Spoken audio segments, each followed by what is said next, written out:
لن يصلح آخر هذه الامة الا بما صلح به اولها.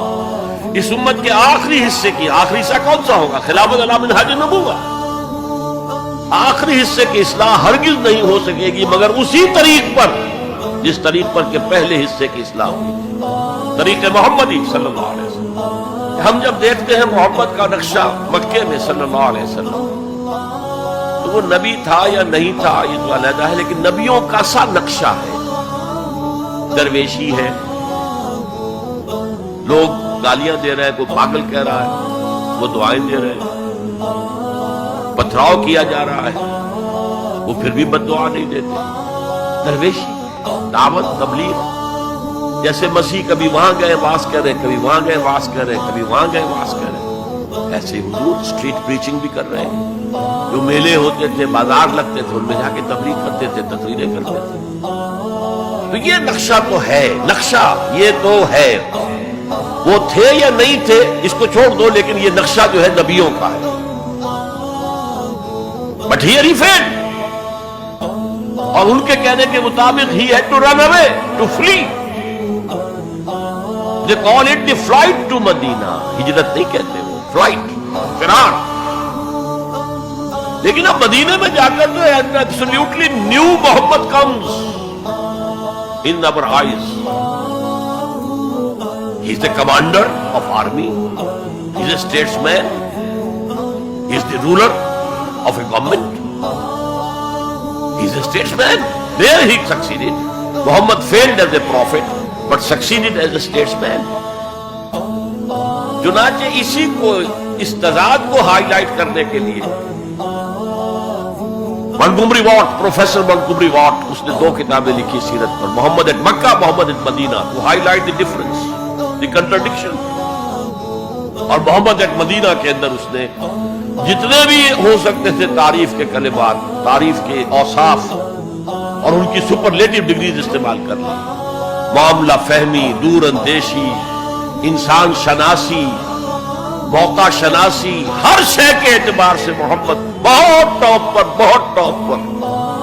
کتنی بڑی بات کی جاتے ہی یہودیوں کو جکڑ لیا ایک معاہدے کے اندر، میثاق مدینہ کے اندر. تو اس کی ساری تعریف کرتے، اس لیے مسلمان بھی دھوکہ کھاتے کہ یہ تو حضور کا بہت تعریف کرنے والا. جنرل ضیاء الحق صاحب نے ہمارے ہاں جب سیرت کے جلسے شروع کیے تھے، تو جو مرکزی جلسہ سیرت کا اسلام آباد میں شروع کیا تھا، اس میں اس کو بلایا تھا ایز اے اسپیکر.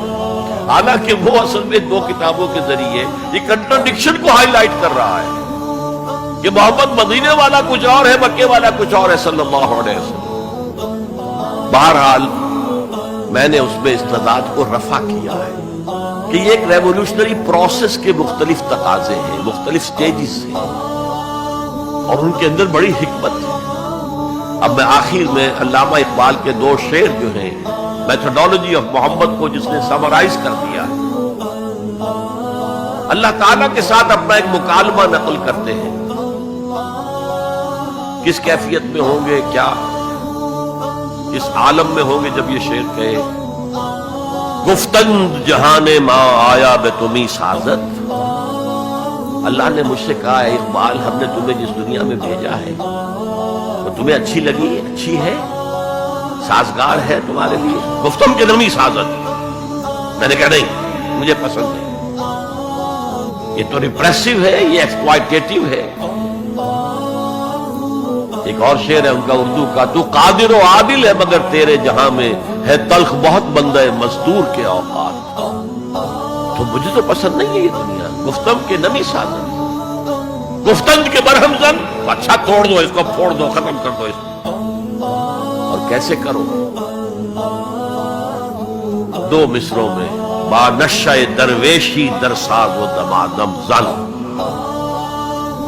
پہلا مرحلہ درویشی کا ہے، دعوت کا ہے، تبلیغ کا ہے.